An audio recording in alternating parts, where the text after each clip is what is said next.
All right, welcome to the Bible in 5. You are going to be reading the book of Ruth this week. It's a short little book, and it's just made up of 4 chapters. You actually probably can read it in one sitting. It's not very long.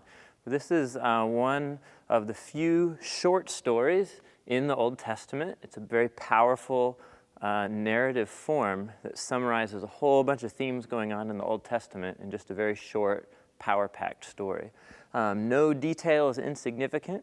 And all of the characters have real significant contributions to make to the story's meaning.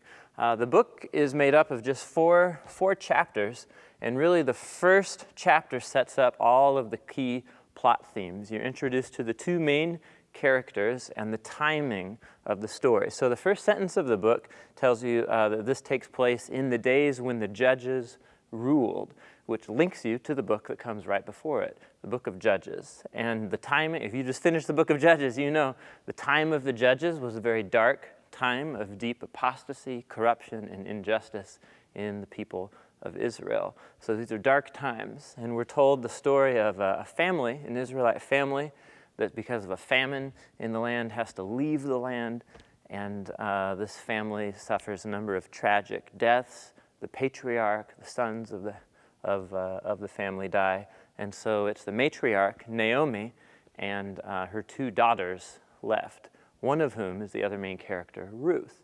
So Ruth is a Moabite who is not Israelite. It's one of Israel's most ancient enemies from the book of Judges. And so they are left in a time of suffering and hardship, and they decide to go back to the land, and Ruth, the Moabite woman, says she wants to go to the land of Israel with her mother-in-law, and she wants Yahweh, the God of Israel, to become her God. And so what this very dark scene kind of opens up here is all sorts of questions that would be very relevant to Israelite readers.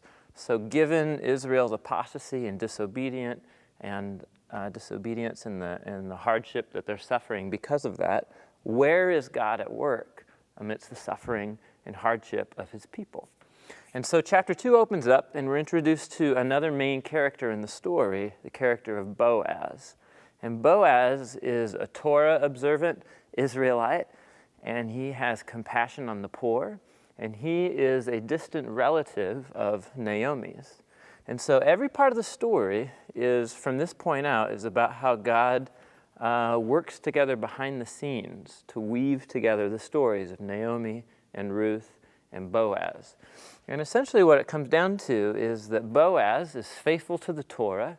He allows the poor of the land to glean in his fields, like the Torah says that Israelites were supposed to. And who should happen to come into his field? What? The poor widow Ruth, who represents and is gathering food for her mother-in-law, Naomi.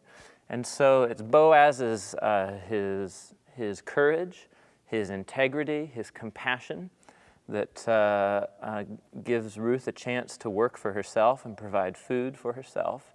And it's through that relationship that just happens to occur that Boaz finds out, and Naomi finds out, that Boaz is the family's redeemer. So this is not an institution we have in our culture here today, the kinsman redeemer. But in ancient Israel, if one of your kind of distant family members suffered hardship or misfortune, it was the responsibility of another family member, however distant, to take responsibility, to help them out, and so on. So Boaz finds out about this. Ruth is a widow, and Naomi schemes a little plan in chapter 3 to put Ruth on his radar, and Boaz ends up taking Ruth as his wife. And so the family is kind of brought back together, and Naomi, who lost her sons in the tragedy of chapter 1, through Boaz's integrity finds redemption, and a new child is born into the family. And that's the story, essentially. It's a story of suffering, the issues into redemption. God isn't mentioned very much in the story, but the whole plot line is about God working behind the scenes through a Moabite woman who has the tenacity to say, I want the Israelite God to be my God. Naomi's patient suffering that issues in redemption, and Boaz's courage, his integrity, to take Ruth as his wife, even though that would bring a stigma to it. And the family is redeemed. Now you might just say, okay, that's a nice short story about how God works behind the scenes and so on. But the author has attached, you'll see at the end of the book, a genealogy, which we think is like boring. That's the boring part of the Bible.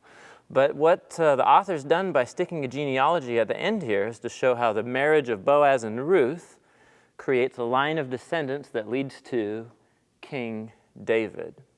And so this is actually a very powerful theology at work here in this story, is that in the midst of normal, everyday circumstances of family suffering tragedy, of people moving around, of people getting married, having kids, it's in the mundane day-to-day events that God is weaving his story, his big picture story, which is what the genealogy links us into. And this is how this normal set of people will get woven into God's big story of bringing King David, bringing the Messiah, and accomplishing his salvation for the whole world. So it's a little story of how God weaves the stories in people's lives into the big story of what he's doing in the world.